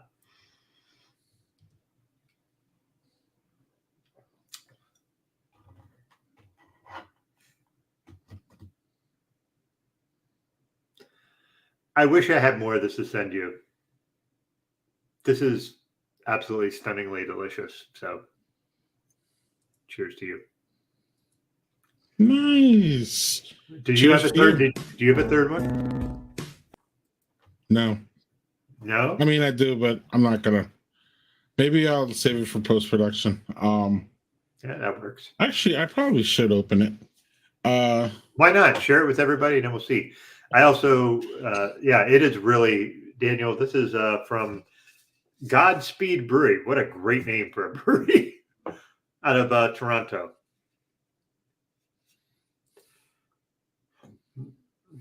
Yeah, it's called Godspeed Brewery out of Toronto. I kind of wish I would have picked up like more than just one can. The good thing about Canada is when you're buying beer, they have here you can buy your 4-pack. Here's all your singles. You don't have to fucking just buy, like, you know how some places you go, it's a bottle shop and you can pick and choose. And another one's like, nope, you're fucked. Just buy the 4 or 6-pack and that's what you got, whether you like it or not. Mm-hmm. Every place I was at was like, here's your singles and here's the other thing. So yeah, you're exactly right, Mike. This is the thing, Greg, you and I are I think don't of the same mind. Yeah, I think. Greg, you and I are the same mind. I want to try a bunch of stuff. I don't want to be tied to having a 4 or 6-pack of one thing. If I find something I like, then I want to go back and be able to get more of that. But I don't want to buy a 6-pack of something like, man, this sucks. Like, how many times have you had something but like, why the fuck did I have to buy a 4-pack of that? Because I really don't want to drink the rest of that. So yeah. Right. You missed a couple episodes because Casey has made an appearance or two in the last couple of weeks. Yep. And he'll be near going into the end of the year and the next year. He's hopefully going to make a few more appearances. So yeah. Also, Mike, I actually saw him in person in Toronto when I was there. We had dinner together. It was lovely. Casey is fucking the best. Love that guy. Yes, he is. Oh, I didn't mean to do that. I meant to do this though. Where am I? Let's see if we can. Let's see if this will work now. God damn it! That's a video you couldn't get working before. Right. Ooh. Let's see if this one works. Yeah. Look at this guy. He's like doing what the fuck are those called? No, are the giant snow things. Right. It's a I don't know. It's a land speeder. Daniel, tell us. Tell us, Daniel. What's this, Daniel? Because my brain isn't remembering. There we go. Speeder bike. Land speeder. Land speeder. I was right.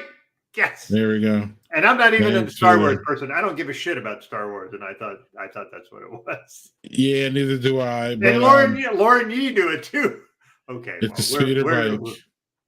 It's Boba Fett. I know that's Boba Fett. And then look, Baby Yoda's in the back. And Mike Tremolay knew it too. You guys are all brilliant. I'm an idiot. So AT-AT is the big one. ATS is Chicken Walker. Yeah, we agree. We understand, but not as pathetic as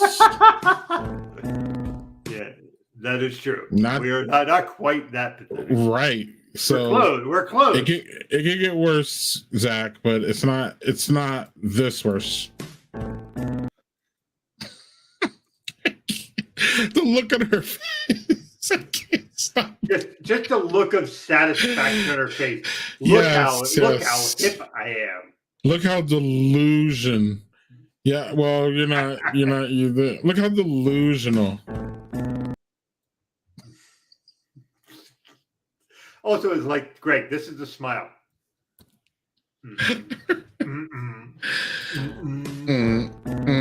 Also, that's the face. That's the face she makes when she's fake having sex with her husband. Oh.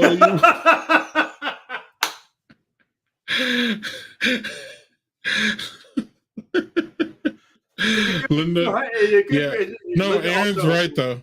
She's a sneaker in the house person. She is. Mm-hmm. Also, when she said her name, you know what my first thought was? Her name is Linda Paulson. That's a Fight Club reference. That's a good reference.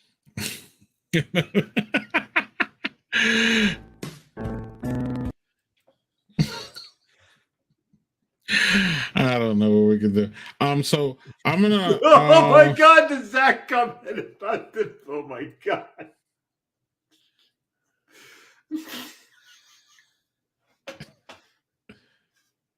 All right, maybe I need to stop laughing so much because now I'm pink and I'm going to be a little worried that I'm going to think I'm a horrible person. No.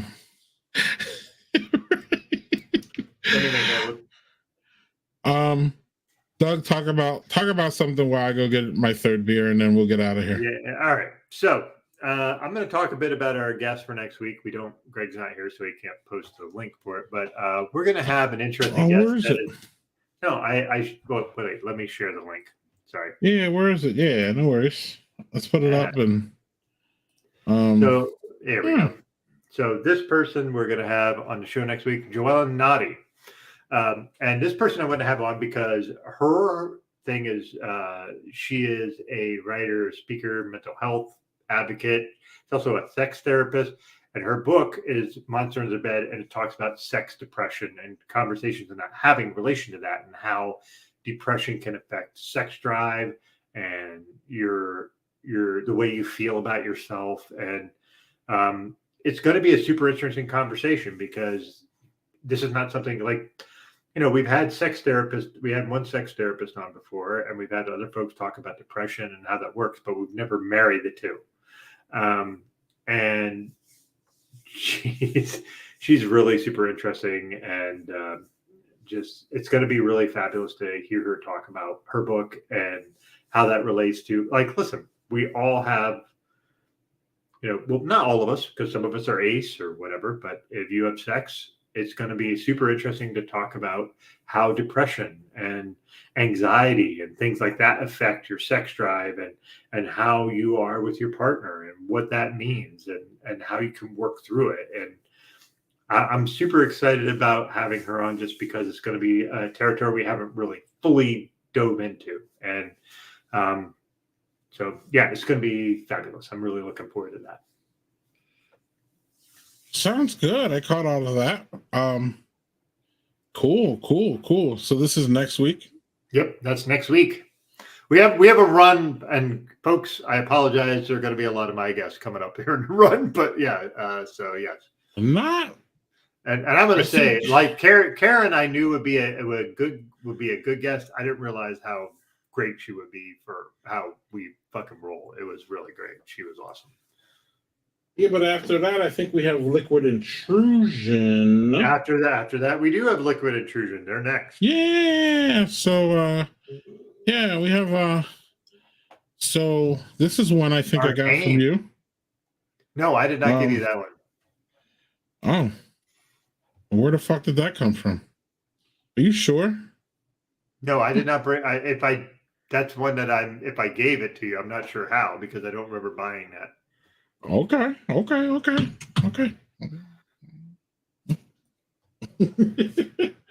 That was a very shit. Now I can't remember. Neil deGrasse Tyson. I'm kind of looking at. Oh yeah, that. Ooh, this is a beautiful one. What is it? I saw the can, but what style of beer is Fat it? Clouds. It's a It's big ass. It's a Deepa. Yeah, Arcane Aleworks. Listen, I'm trying to blame this one on you, so that means I have no idea where the hell this one came from. Greg, you know me. I remember all that shit, and I don't remember having that one ever. I'm not gonna argue with you. I'm cool. I'm cool.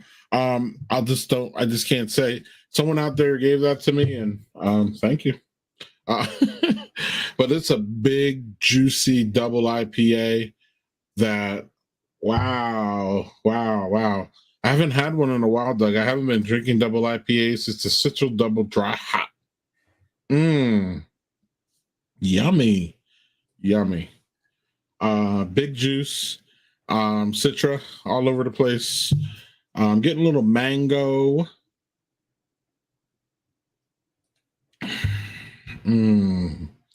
But drinkable. You might like this one, dog. It might even be up your alley. Hey, listen, if it's something to try, I'm down to try anything. It just might be, I might have a little bit preconceived notion because it's a Deepa, and that's not really my jam.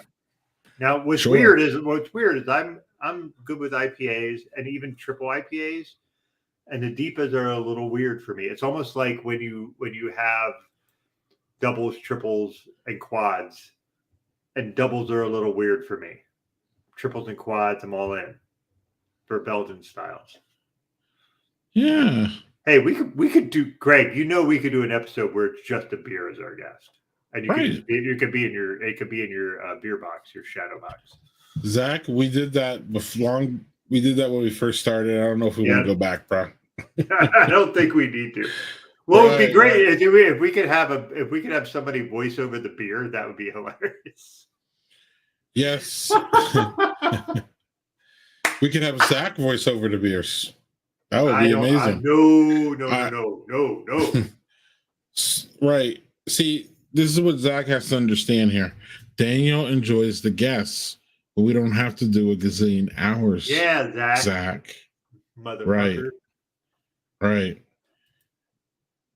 Since my beer delivery's in the air, I only have 2 triple IPAs left. So why is it in the air? What the hell's going on? You can't New York change their laws, or what's going on? Wait, are you having your beer faxed to you? Is that why it's in the air? Something. But Doug, we're going to wrap soon because, well, we are. Y'all. Yeah. Y'all have had the luxury. We're not going to go for another 2 hours, Zach Rosenberg. Right. Y'all have had the luxury. See, it's not the quality, it's the length. Zach is the size queen. We're not going to judge. Now, Zach is bringing the porn element to this show pretty hard tonight, so good for you. We're not going to. So they called him earlier to swap a 4-pack out, and I got another mysterious call, no delivery yet. Oh, this is imminent. So the question is, have you been wearing shoes the entire time? No, and maybe you want to call this lady. She can help you out. Zach apparently is fairly horny, so maybe we need. I'm not putting that up. I'm not ever refuse. I'm not doing it. Again, there's. As I told our guests, I will not put up all of Zach's comments because I ain't reading that. I just think it was funny that Zach came in with like a really great comment, and she's like, "I think I kind of love Zach." I'm like, "Give it time." Right. And then she's like, "Holy shit!" And I'm like, "Yeah, that's Zach. It's fucking great, but it's a ride." Doug, as someone who controls the comments, I thought about this one day when I got off. Is that like if y'all went through and then took my voice when I was reading Zach's comments and put them all together, that would sound really bad for me. You know how they do those mashup stuff where they take people's, you know what I mean? They take people's voices who talk in public, and then they cut up their voices, and then like they have them say shit that like they never said. I have the best example of that. MXC, Most Extreme Elimination Challenge, which was this show where it was a Japanese game show, and somebody bought the rights to it that was American and overdubbed these American voices into it and just made up their own dialogue. Yes. It is the funniest fucking shit I think I've ever. ever seen. Oh my God, that shit is so funny. Right. Look, see, here we go. I've given ideas. Look, right. Yes. As long what is that? You know, Aaron's like, I used to watch MXC in college. I'm like, yeah, I watched that when I was a grown adult, not in college. I'm old. Wow. Oh, what? Greg's what? All right, now I need to find that. Look at that. Look at that. Look at that. God, it's not better than this, though, is it? Good. It's not as good as that, apparently. All right, Doug. So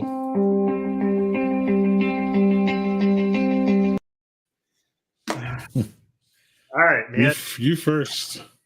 Yeah. Oh, me first? Mhm. Hey, man, this is going to be rare. This was my least favorite.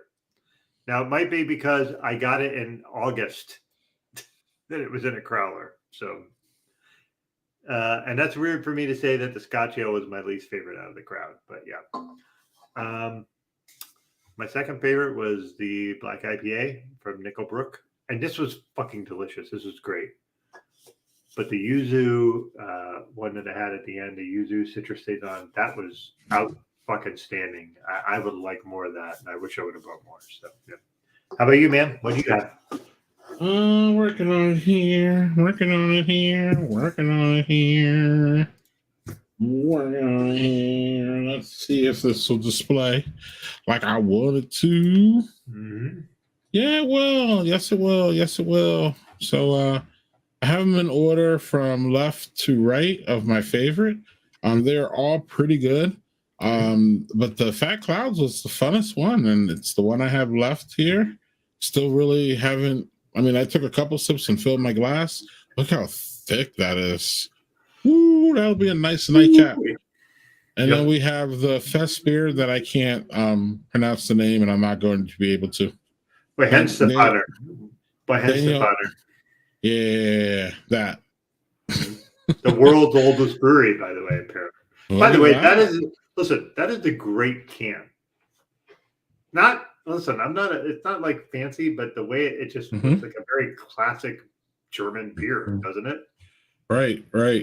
And it's probably really interesting given, all the new graphics and all that, how they, they probably updated it, of course, but how they kept it classic and old and rustic is a word I'm looking for. Vintage is another word I'm looking for. And yeah, it's nice. And then we have the Cuca,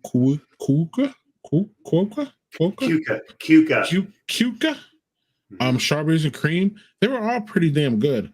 And especially for a cream ale, made it very drinkable. I know that's not your jam, but that's it is not. I found it out recently. And I told you that it wasn't something I had. I'm lying. I actually had one of those, and I thought that was a really good cream ale. So. Yes, yuzu is underutilized, but it's kind of like gateway for white people and the Asian ingredients. I thought that was soy sauce, but okay. Interesting. All right, Doug. Well, we plug next week. Are we gonna? Maybe it's too early. The cult bar is not starting this Wednesday, though, right? No. We're going to start that in November, first Wednesday in November. Okay. So my co-host has a million things going on. So this is going to be a monthly thing. So it's not going to be something we do every week or anything like that. The thing is, monthly is going to be great because if there's a show we can highlight that talks about the cult we're talking about, it's going to be just super interesting to delve into the weirdness of these things, because the weirdness is where I'm fascinated by those bits of it. So yeah. And we will put out there on our channels where you could see it. Doug and I have yet to talk about what Daddy Porter channels it'll be on, but it'll be on some of them for sure. Yep. We'll probably we definitely should send it into the beers for all group. Yeah, so we have know you. we have social channels for all of it. We have social channels on Facebook, Instagram, Twitter, and YouTube. And so next week, I think we'll share those links so you guys can follow and like, and that way we can kind of grow it. Because what's interesting is the link we have for YouTube, you have to have 100 followers before you can have a custom link.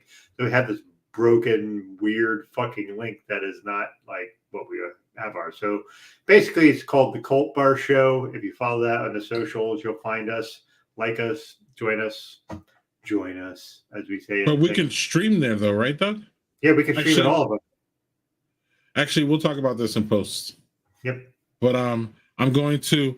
So it's going to have its own distribution links, y'all. But I like I said, Doug and I have yet to talk about what Daddy Porter streams it'll be on. But I hope that y'all. Well, we didn't talk about it, but we will at least have it on one or two of my streams too, so that y'all can find it. Maybe that'll be temporary. Maybe that'll last. We'll see. Doug and I have talked about it. I personally don't care. We just haven't yet to talk about it. So Renee and Doug are very familiar, or y'all should be familiar to a lot of people that follow me. So yeah, it's gonna be a good time. I'm looking forward to it. The dynamic between you and Renee is really good. Y'all got good chemistry, and y'all also really passionate. You're also both really passionate about the subject. So that's what really ultimately at the end of the day is going to make it good, because y'all really care about that shit and y'all are just fascinated by it. So as long as your fascination gets through the crowd, as long as y'all get to show y'all fascination, I think it's just all going to be good. So, and then that's fair. That's fair, Zach. Thank you. Then we have that, which again, I'm not going to repeat. I think Zach just has comments so that so I could say those words, and then he can manipulate them in a later date. But what you can't manipulate, Doug, I'm sorry, what you can't manipulate, well, Doug can't either, but Zach, you definitely can't manipulate this. I want to see Zach do that in his pink robe.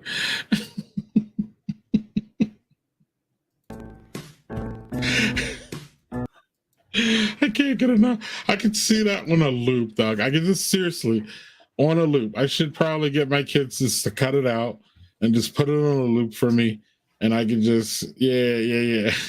Manny, kind of late, bruh.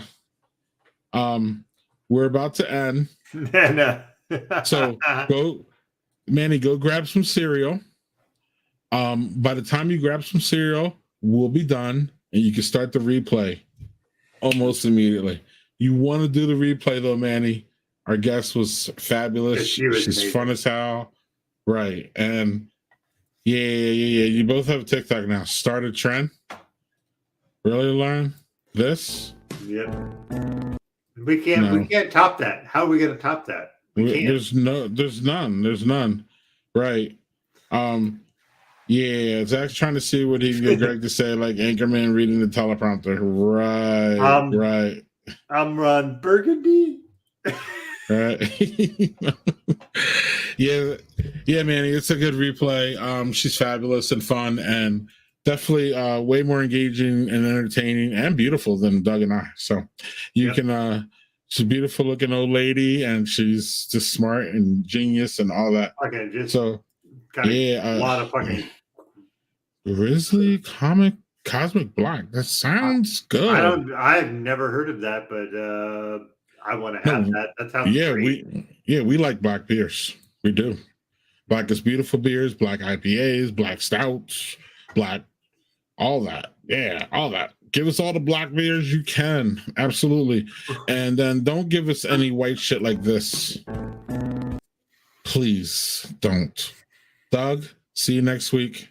Love you. Love you too, man. Take care.